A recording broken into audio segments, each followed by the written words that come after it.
And Liz Truss has urged the government to change course on the economy and cut taxes. In her first major speech on the economy since she left office, the former Prime Minister defended her mini-budget, which led to the collapse of the pound and ultimately the rapid end to her time at number 10.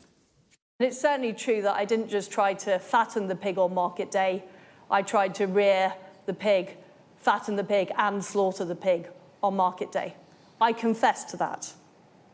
But the reason we were in a rush is because voters had voted for change. In order to grow, we need to change. And that starts with acknowledging that we have a problem. It means abandoning the stale economic consensus. Well, joining me now is our economics editor, Ed Conway. Ed, why should anyone really care what Liz Truss thinks about the economy?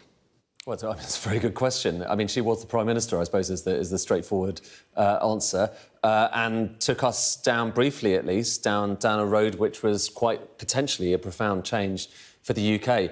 I think what's striking for me, you know, I wasn't quite sure what to expect from this speech, and a lot of people like you will be kind of asking that question about why we should be still listening to her. The thing I hadn't kind of expected is actually when you listen to that bit that we just played, that was something of acknowledgement that she got things wrong. And in her case, she's saying, you know, this thing about kind of trying to, fatten the pig and slaughter it and sell it as well. She's kind of casting that as a bit of the problem. To my mind, and, you know, we reported this on this kind of very much at the time, to my mind, you know, that was the big problem. I mean, there's a big debate that we can carry on having about what are the optimal rates for tax, about how much the national debt should be, about how much public spending could be, how you get growth going. All of these things are important debates that we need to continue having in the UK. But the issue was, ultimately, that the UK government, with Liz Truss and Kwasi Kwarteng, lost credibility. They lost the credibility of markets, and as a result of that, you saw all of those things that we reported on back then. You saw gilt yields going through the roof at the same time as the pound getting to the lowest level that we've seen against the dollar in history. It's the combination of those two things is really what matters.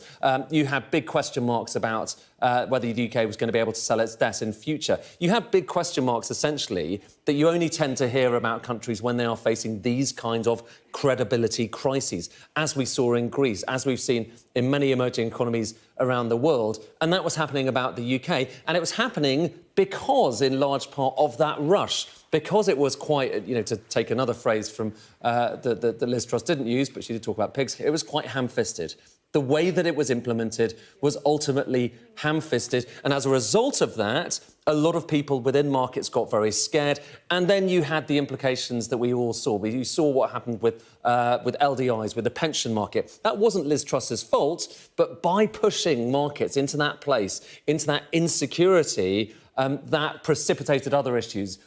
Bombs and mines that were buried went off. And that ultimately is the big story. The UK briefly lost credibility. And now we can see with a new Prime Minister, Bank of England's administration still the same. Obviously, gilt yields are a lot higher now because interest rates are higher, but the pound is much stronger. And so there isn't that credibility question over the UK anymore. What I think, though, you know, Liz Truss and her colleagues should take some reassurance from is that, you know, I think those debates haven't gone away. You know, I think that people still need to be talking about how to get growth going. They need to be talking about what the optimal tax policy is. All of those things that she talked about are still legitimate questions. That stuff shouldn't be dismissed, as some people think.